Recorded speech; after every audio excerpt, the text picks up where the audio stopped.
Great experiences build great leaders. Great leaders build great teams. This is Building Great Sales Teams.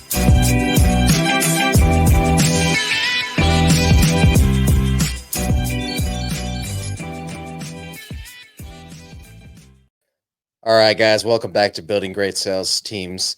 I've got an exciting one for you guys today. One of the GOATs in virtual sales, Garrett Mendelsohn. He's the founder of Solar Bootcamp. He's an expert in remote virtual solar sales, and he is also launching the world's first live stream esports solar sales platform. Garrett, welcome to the show, brother. Hey, what's up, guys? Thank you for having me. Man, this is awesome. So, What is your what is your favorite solar close that you've ever done?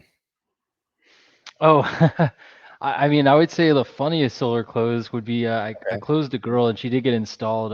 She was getting her hair done at a hairdresser, so I thought that was the funniest one. So she was actually legitimately getting her hair like done, and she was on the phone. And then it was funny because afterwards the hairdresser's like, I actually have solar, and then she got other quotes with people in home, and then ended up still beating them and got that installed, which is pretty cool.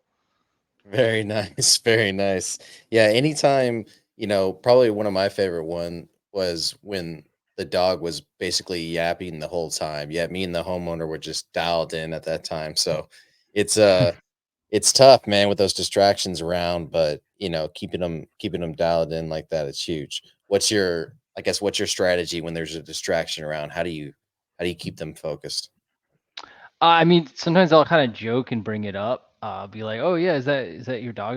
What kind of dog do you have?" So like they're like, "Oh, sorry," and I'll just bring up kind of what I'm experiencing, if it's a dog or a kid or something. And that usually gets them to realize like, okay, it's kind of loud, and they kind of walk into a different room or pay more attention, because I do it just Yeah, phone, so there's no Zoom. So sometimes they're walking around or doing stuff. So I try to get them to obviously focus instead of like doing random stuff. So we do like them to sit down at the very least, but I will bring it up ahead of time so that they are aware that I do notice. absolutely. I love that strategy, especially if it gets them to remedy the situation, right? Okay, so I'll get right into it. I've got an opinion in general on solar.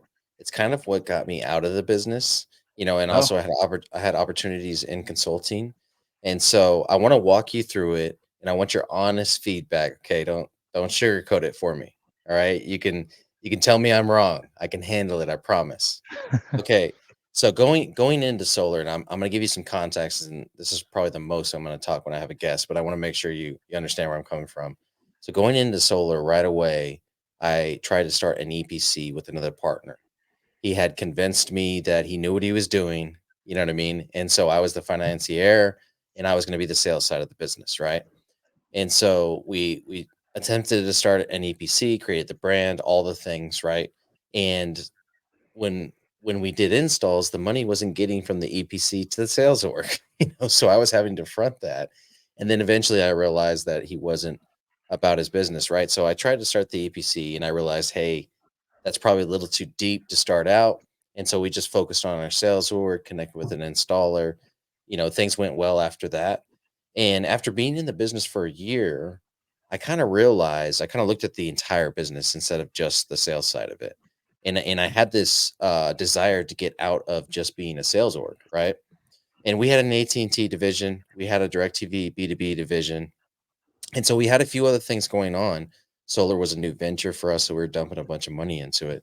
And I realized that, hey, if I want to completely control my customer experience, I've got to become the EPC, you know, and whether that means bringing in somebody with a ton of experience running one or a lot of installs under their belt and partnering with them and them being the master electrician too, because that's what I've realized. If the master electrician is part of the business versus just signing off, then you're going to be a lot more, I guess, effective in what you're doing and have a better quality EPC. And hmm so me and my VP of sales at the time kind of butted heads on this.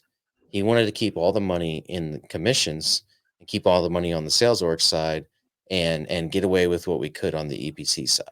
So fast forward to now, this is a year later after we made the decision to part ways.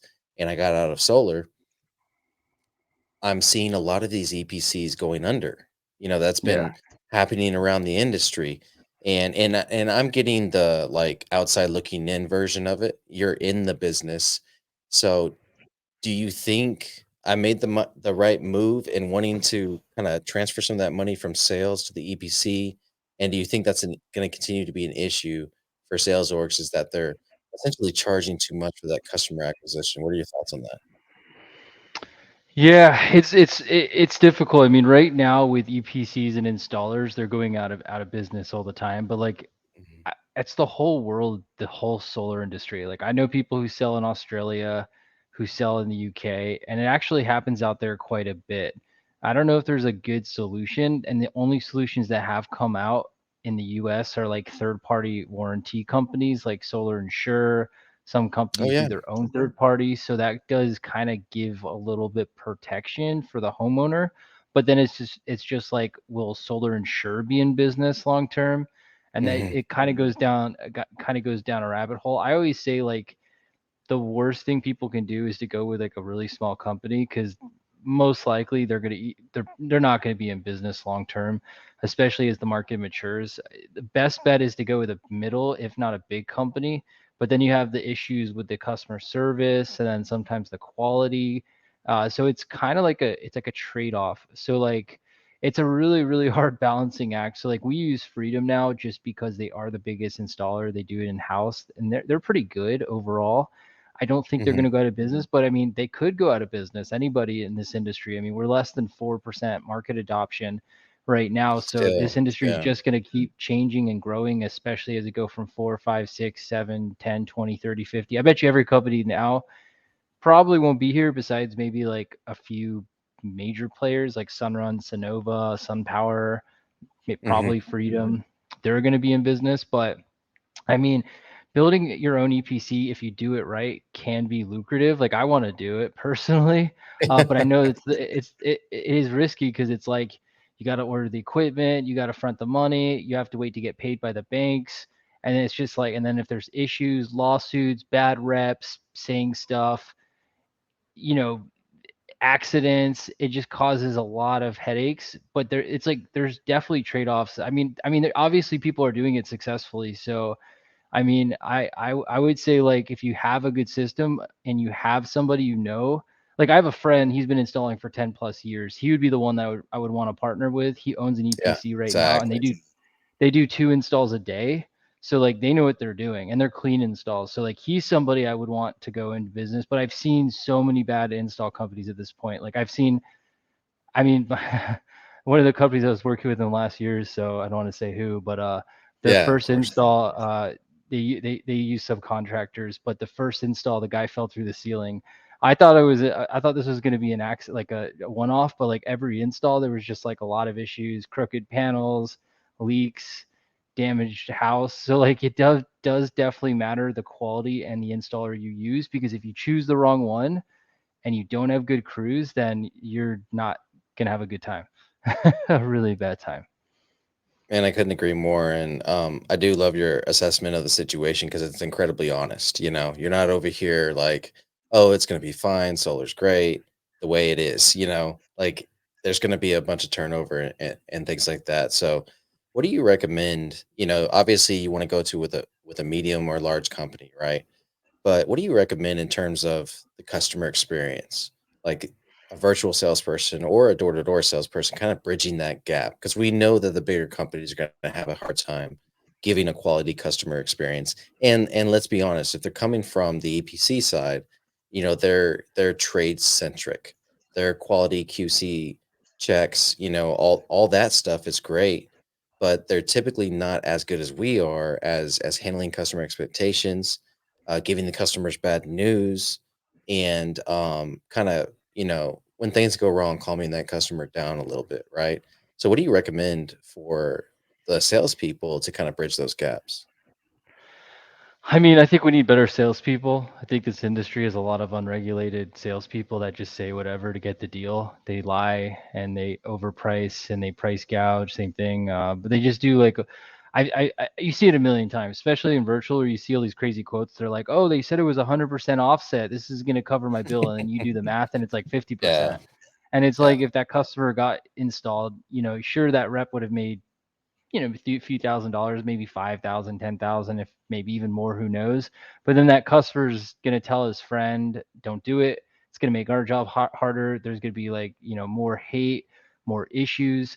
But I think there needs to be some type of regulation. I think there needs to be some type of control. And I know that people that are listening will probably hate it, but then they're the problem, honestly, because they don't want Yeah. people to change, to kind of change what they're doing anyway. Because I've heard so many people, I've seen so many people scam. Even like, for example, my old DM, my buddy actually, I'm not gonna say the company just in case, but at Yeah. You're fine. this big company, my buddy told me a story that when he was being trained, the DM, the district manager, told the customer that it was 100% offset. And he's like, told my friend, he's like, hey, I'm just going to change it really quick, make the offset look more by changing the production just to get the Yep. deal. So like, even like the DMs and stuff are scamming. Like Yeah. it's so crazy how many people are scamming. I mean, we're in the process of trying to get are getting the license, because there are a few companies popping up trying to get like the solar license of the industry, like Mentis Corp, Hmm. if you're familiar with them. So it's like the real estate, Yeah. but the solar version of license. I think Yeah. that's the right step, good step in the right direction, because if customers do have complaints, companies will know better. The rep will be flagged. They can't just hop companies and then just disappear. They'll find out at some point.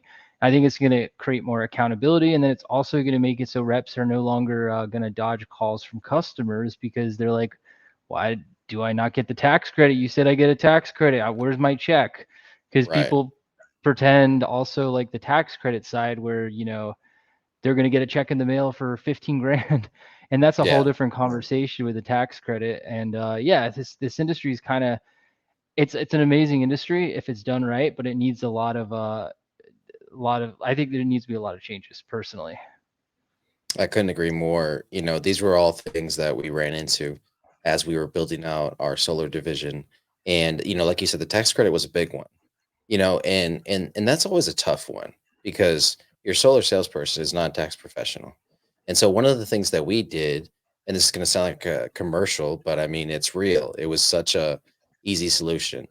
We hired solar tax consultants, and we Nice. included their services in our package for our solar customers. I don't know if you've ever heard of them or if you use anybody similar where it's an actual CPA that is filling out the paperwork for the customer to make sure that they get their proper rebate.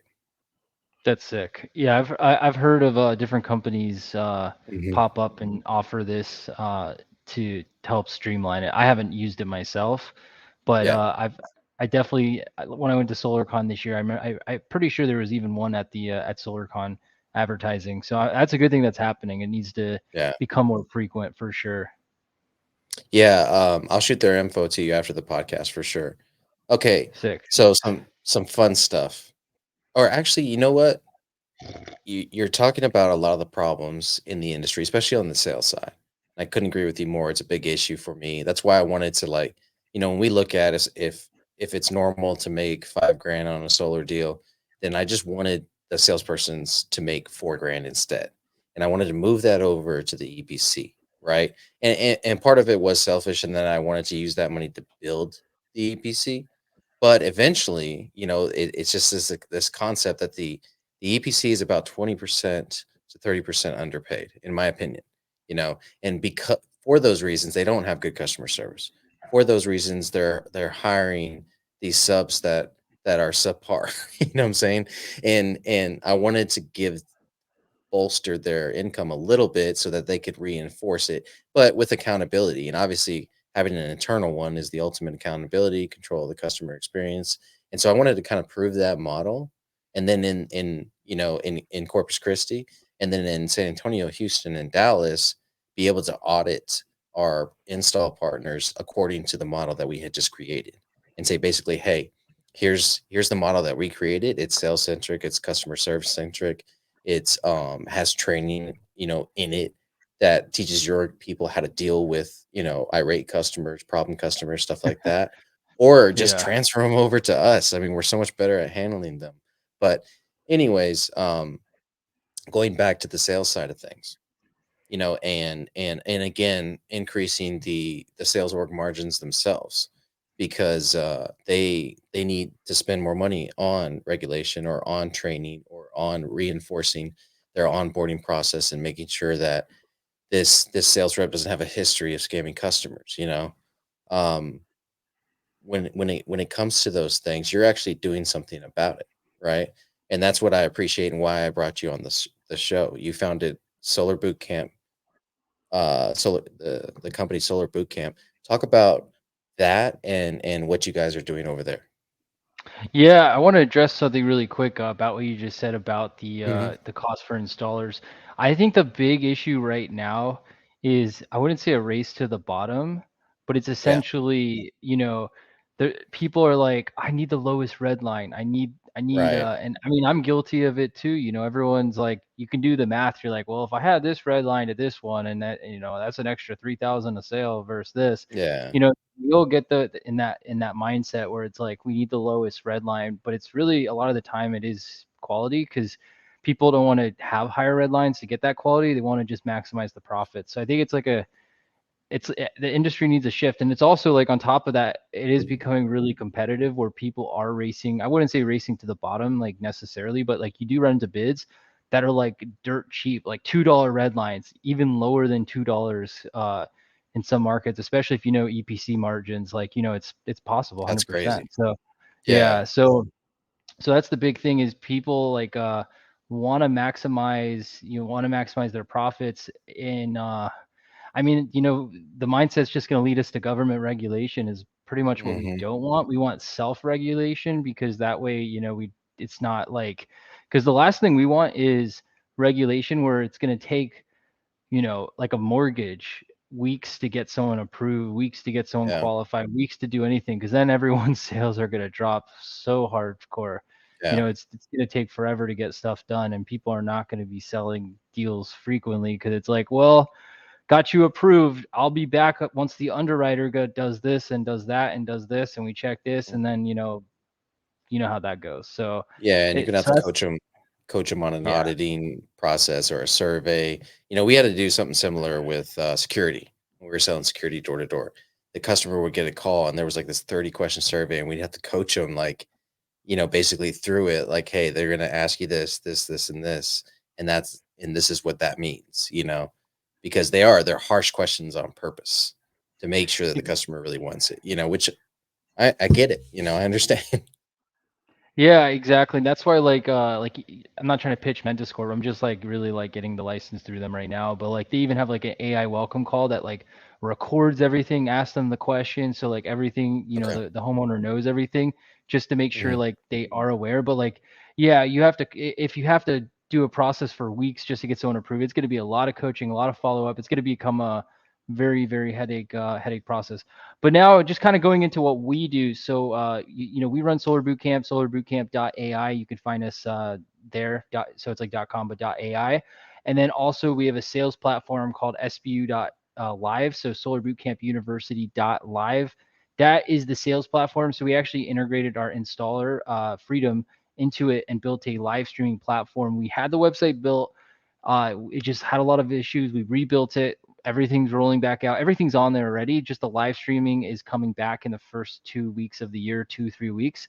And that's going to be the world's first live streaming solar sales platform, where people can actually sell solar live stream. Reps can watch other reps. And it's a cool accountability thing as well, because, most reps that are going to be scamming won't be live streaming because they don't want to be seen.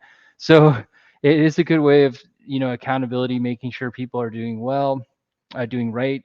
And then it's really good training as well, because the best thing with door to door, going to the door to door side, is uh, with door to door, you get to watch people sell solar. You can watch people sell solar, like going in the house with them, shadowing them. But with live streaming, it's the same thing as that, where you can actually watch people sell solar. You can actually, shadow them in real time, kind of like Twitch, kind of YouTube. So like, I stream my sales when I sell, so people Mhm. in my program can actually watch me sell solar. And that's another thing. A lot of programs out there, nobody does that. Nobody is showing them selling live. So that's what we do. That's a little bit different, is actually show a sale live, show a discovery call live. I have appointment set live. I cold call data live, age leads, anything like just random data. I've set appointment live just to show people like, hey, it's possible to call a random number and set an appointment without any contact before. So we like to kind of do Mhm. real time live training. So we kind of do like a whole like start to finish type deal where we teach anybody from solar, from sales, from no sales, from another industry, doesn't matter where you're from, your experience. We put you in a place and we walk you step by step on how to get into virtual solar so you can actually fast track and not have to deal with it. Because if you think about it, if you were to start selling virtually now, maybe where do you go? Mhm. Like, there's not many resources out there. There's not really many things to do. It's like, how do you get leads? How do you get appointments? What dialer to use? What CRM to use? What tools to use? How do you follow Yeah. up? How do you do this? How do you do that? What scripts?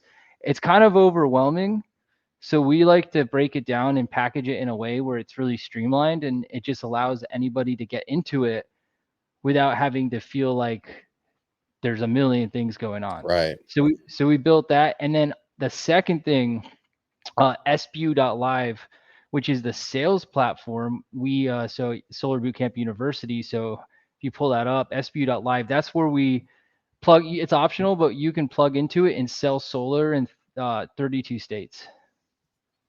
Oh, that's pretty cool. And Yeah. so, you can plug into it. Is that the Twitch portal, or how does that work? Yeah, that's where the streaming's happening. That's actually where the course is on. That's where everything is like an all-in-one platform. So we have everything, essentially everything on there that people can plug into and look at and check out. So it's pretty sick. And this is just a sales side. Our program, our training is technically separate, so it is an investment to get started. But this allows Mhm. people to jump in and be able to sell solar in 32 plus states. So it gives them the ability to actually just be able to build their own business in a box without having to get an interview with a company, without having to have a boss, without having to have a manager. It allows you to actually jump into solar without any of the headaches of, you know, having a boss and stuff. Man, that's fantastic. And instead of, oh, okay, there's the split. I was curious. Okay, so if you go the higher, there is no split, or how does that work? So the second option is a white labeling option. It's not out yet. So Oh, essentially, we're okay. going to offer a white labeling for virtual teams. So anyone can have their own portal, their own URL, their own domain, their own logos, everything customized for their team. Because that's another thing with virtual, you're kind of in an island. So we're going to offer a white labeling feature for organizations so they can plug into it and have their own streaming section, their own everything. Our platform is it's $49 a month to sell, but then you can actually build you can build overrides. Goes actually 7 levels down. So if you bring somebody on, you get an override. We do a 70-30 split, so 10% goes to overrides, 20% goes to freedom, not us. And then Hmm. yeah, we just built it all integrated into the platform, and just trying to streamline it all.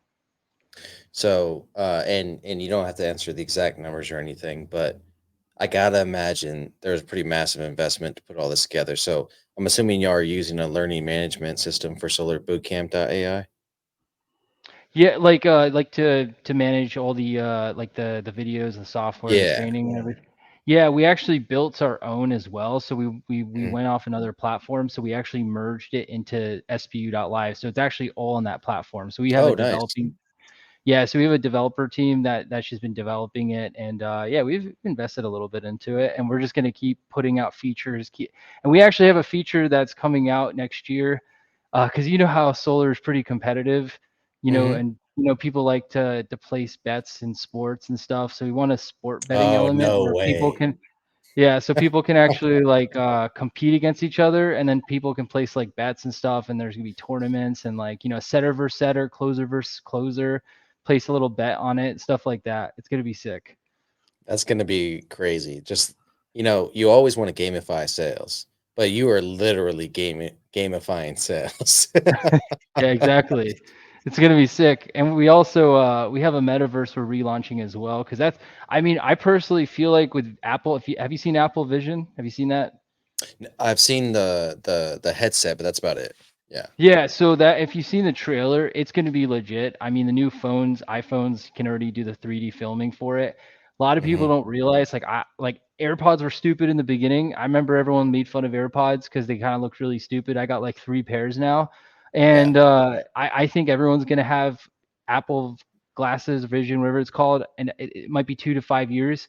But like I think everyone's going to have it, and I really feel that the metaverse and all that other stuff is just going to get more popular and bigger and Hmm. bigger and bigger. So we actually have a metaverse that we're going to have, like, events, conventions, people can go there, watch live streams, talk to other solar reps, like kind of network inside the metaverse. And you can put a VR headset on or do it on the computer as well. It's sick. So I'm curious, and obviously anything AI, metaverse, um, is going to be the people that get in early, like you guys are doing right now. It's going to be incredibly profitable. It's good business. Period. There's no if, ands, or buts about that. Let me ask you this. When you look at the human condition in general, and you look at like, do you have any kids?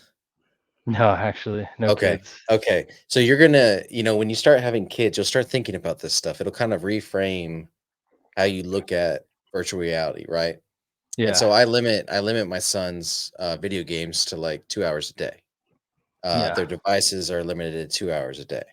And so even at that, they're getting 4 hours a day and they max it out every day. You know what I'm saying? Like, I mean, the video Yeah. games, not so much because we don't have a lot of time in the evenings after school, but basically I'm doing my best to kind of limit because I know they need it. I know they need to understand how all these things work because they're going to use it in their own businesses someday, right? Or their own fields of study, or whatever, wherever their zone of genius is. They need technology. But do you think people are going to get lost in these virtual worlds, and it's going to create it's going to skyrocket mental health issues and stuff like that? What are your thoughts on that? Yeah, I think so for sure. I mean, I think it's just gonna get worse. People are playing video games more so. I think back when I used to be a gamer back in the day for like World of Warcraft, RuneScape, if you know those games, like, Hmm. 10, I guess I know. 15, 20 years at this point. Yeah, Yeah. WoW and stuff. So like I played it a Hmm. lot. I totally get living, quote unquote living in a video game. I understand. And as prices for everything goes up, people lose motivation, hope, and they lose they think everything's out of reach, and there's one place to go, which is the video games. And I'm telling you, with the Apple Vision, with how crazy it looks like it's going to be, if they really pull it off where they could just put a headset on and change the whole world in front of you, I think it's game over. I think, and with AI, I think everyone's going to be living in them for sure. It's just going to get more frequent, and I bet you people are Hmm. going to walk around with it as well. It's going to be crazy for sure. So along that subject, you look like a fit guy, got the freaking traps going on and everything, right? And so you obviously have a routine. You care about your physical fitness, but most of your job is in front of computer screen like mine. Yeah. What are some of the things that you're doing to maintain your, obviously physical fitness and your mental fitness? Oh yeah, right. Mental. That's the hardest part. I'm just kidding. Mhm. I mean, I stay indoors a lot, but I mean, the biggest thing for me for fitness, I'll start there, is I have a Vitruvian. So if I don't know if you've heard of a Vitruvian before. It's if you've No, heard I of haven't. tonal. Have you heard of tonal? Yes. Yes. It's like a tonal, except it doesn't go on the wall. It's a platform you stand on. It does twice the weight, so it goes up to 440 pounds, which it's Okay. way heavier than a regular free weight. So a pound is definitely more than a free weight. I use that 5 6 times a week. It sits in my living room, so like literally, I just go stand on a platform. It gets boring sometimes. Don't get me wrong. Hmm. I get bored a lot, but I just force myself to do it. Like today, I'm bored, but I'm gonna go. I'm gonna go work out. And I have a Yeah. pull-up bar, so I do that. I do miss the gym, and I mean, I live in Puerto Rico now, so I'm in a community, but like, yeah, I mean, I used to go to the gym 5 6 times a week. I just do it at home now, just to save on the time, just driving to the Hmm. gym, driving back, parking, all that stuff. So it's all about saving time. So I do that. I need to get going again with a company or a person that cooks my meals. I was actually talking with someone Yeah, today that's huge.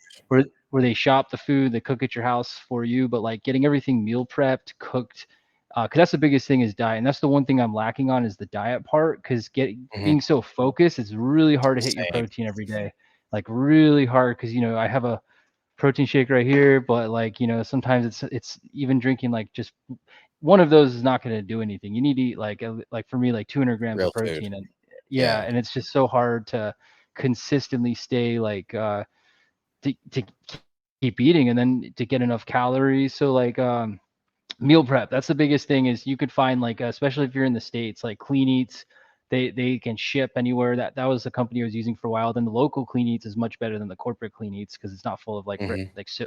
salt and stuff. Any Yeah. places you can meal prep, I was doing like 3 to 5 meal preps a day where I would just microwave it, eat it, and so forth. That's what I would recommend. But like, yeah, I would say like meal preps, lifting 5, 6 times a week, just stay focused, stay motivated. And then the mental health side, like I'm pretty good at like staying in and not doing too much. So it doesn't really bother me. But sometimes like if when it does, I'll go out for a walk. I have a golf cart out Mhm. here, so I'll drive around on the on the golf cart for a little bit. Nice. Because I'm in Puerto Rico for anyone that's wondering. So it's like a little like resort community. So it's kind of, the Mhm. ocean's right there. So it's kind of cool. I know most people are not living in something like that. So I would say go on a bike ride, go on a walk.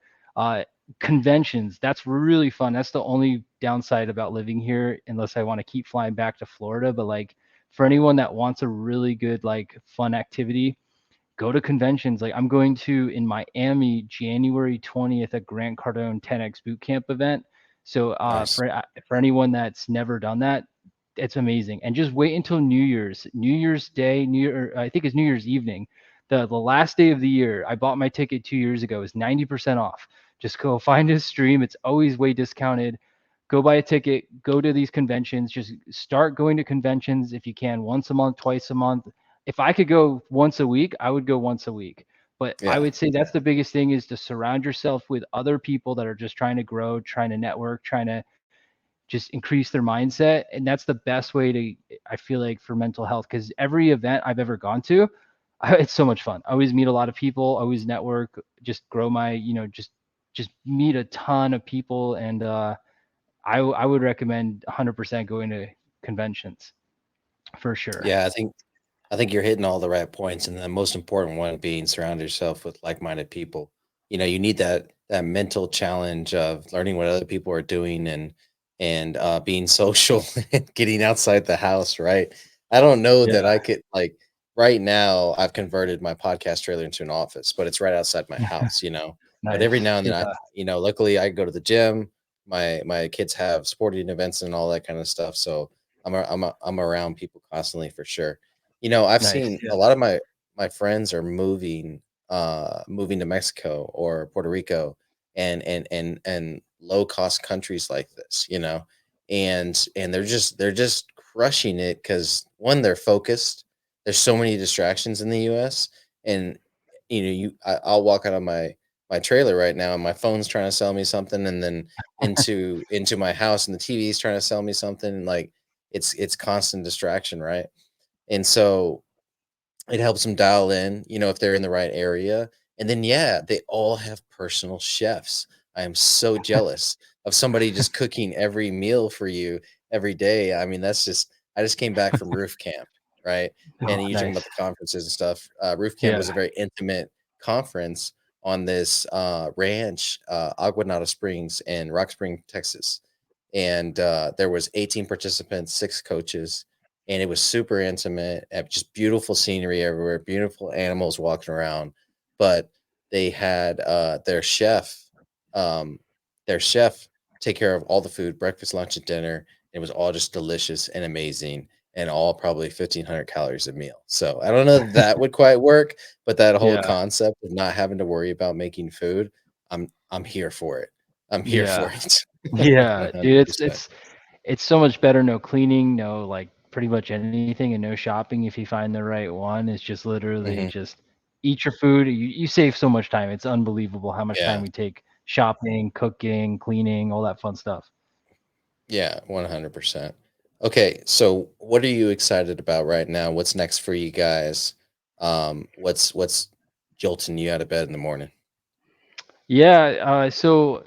I mean, this is like a few months down the road. We're going to be at SolarCon in 2024. That's exciting. Just got that set up. Hmm. So never done anything like that. Additionally, getting the live streaming, the sport betting, the platform really, really just all in one because we're just migrating and at the moment. So like it's all Hmm. happening. So it's all becoming one platform and really just structuring this where we have, because my goal with this is to make it so anybody can get into this and learn virtual solar and get a sale within, their first month, maybe 2 months, if not sooner. Like we want to get brand new people fresh. And some people are like, oh, a sale in just a month or two. Going from no experience to getting at least one sale in a month is great for most people. Yeah. Like 6 to 8 grand a commission, that's what people are. I mean, most people are not making that in the real world. We're privileged to think that is not a lot of money, but like for most people, that can be life changing money, especially two a month. I mean, you do two Hmm. solar deals a month, they're going to make 6 figures. So our goal is to get everybody to do one sale a week at least and multiple sales a week for people that are really ambitious, that really want to get going.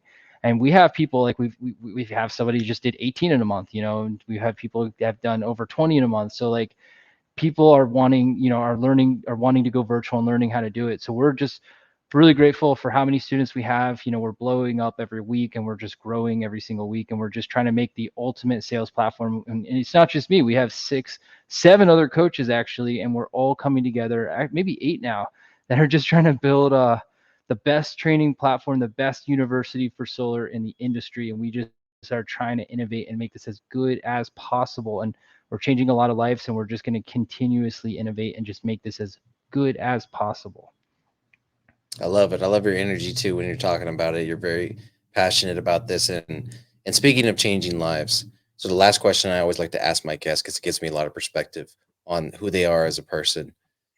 What does legacy mean to you, and what legacy do you want to leave behind?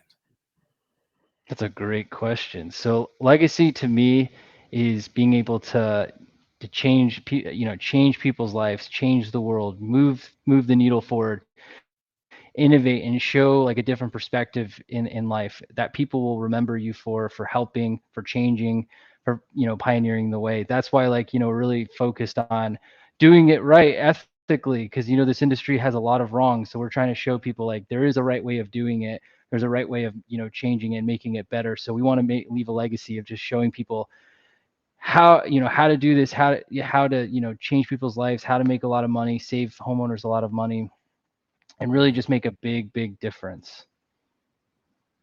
I love it, brother. Mhm. And you're well headed on your way to do that. What you're doing right now, and I've done a lot of podcasts with a lot of different solar people in the industry. You don't hear about it much. We had a mutual client for a while there. And so that's the first time I had heard about it. And he told me about the live streaming that you guys were going to do. So I was so excited to see some of those clips coming out, some of the content coming out. So looking forward to see you guys grow and blow up in this industry. Thanks, man. Yeah, for sure. Appreciate you coming on the show, dropping a ton of wisdom, ton of nuggets, and a ton of value, and what's going on in the solar industry. Appreciate you for that. Yeah, I appreciate you having me on, and hope we were able to give a lot of value to your audience, and look forward to maybe a second podcast in the future. Yes, sir. We'll definitely check in and see how you're doing. Let's get building. Sounds good.